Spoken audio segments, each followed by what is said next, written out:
Всеки е чувал за Daikin, но малко хора знаят, че компанията не започва с климатици. Всъщност, историята започва преди повече от 100 години с самолетни радиатори в Япония. Как една малка инженерна фирма става световен лидер в климатизацията и защо толкова много фирми уважават климатици Daikin? Днес ще ви разкажа историята.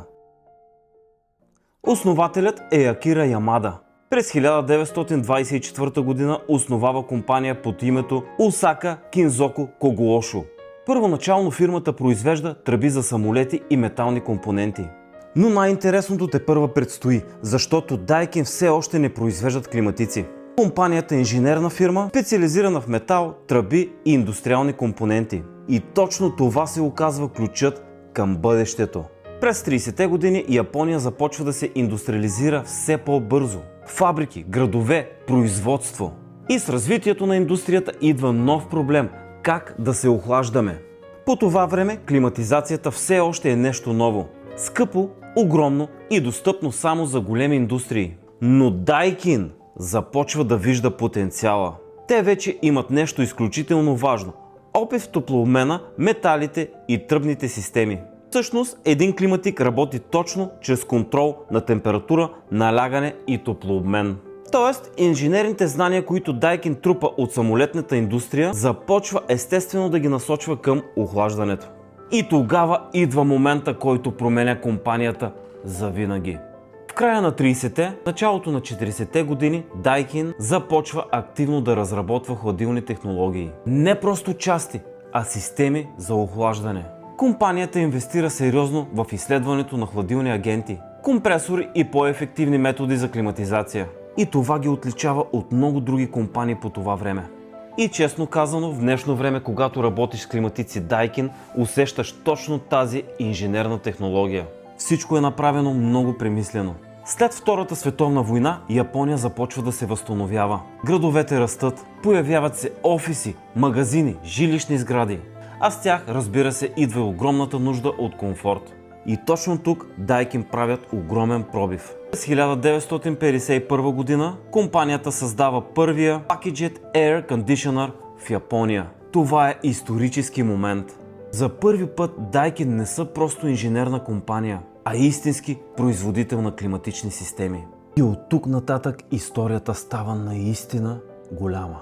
Защото през следващите десетилетия Daikin не просто започват да правят климатици, те започват да променят цялата индустрия. През годините Daikin се развива много бързо, като правят по-тихи машини, по-ефективни компресори, по-добър контрол на температурата и разбира се много по-нисък разход на енергия. И всъщност това е причината Daikin да печелят толкова силно доверие. Те не гонят евтин продукт, те гонят качество. През 80-те години Daikin правят нещо, което променя цялата климатична индустрия. През 1982 година Daikin представят VRV технологията – Variable Refrigerant Volume, или казано по-просто, система, която може интелигентно да контролира количеството хладилен агент според нуждите на сградата. Преди това, климатизация на големи сгради е била много по-неефективна. Огромен разход, по-труден контрол, повече загуби. VRV системата буквално променя играта. И ако днес влезете в модерен хотел, голяма офис сграда или пък мол, има огромен шанс вътре да работи точно такава технология. И това е нещото, което аз лично много уважавам в Daikin. Те не следват пазара, много често те го създават. С времето компанията започва да се разраства в целия свят. Европа, Америка, Азия. От малка инженерна фирма в Осака, Daikin постепенно се превръща в най-голямата климатична компания в света. Днес Daikin произвеждат домашни климатици, индустриални системи, термопомпи, VRV системи, пречистватели за въздух и технологии, които се използват буквално в милиони сгради по света. И като помислиш, че това всичкото преди 100 години е била малка компания, която е произвеждала тръби за самолети. Истината е, че няма перфектна марка, няма перфектен климатик. Но когато една компания оцелява цяло столетие и продължава да бъде лидер в иновациите, това никога не е случайно. Ако ви е било интересно, мога да направя още много такива истории. За Mitsubishi Electric, Panasonic, Gree, Fujitsu и много други марки. Може да ми пишете в коментарите коя история искате да чуете следващия път. Аз съм доктор Сиги от Сиги Клима и ще се видим следващия път.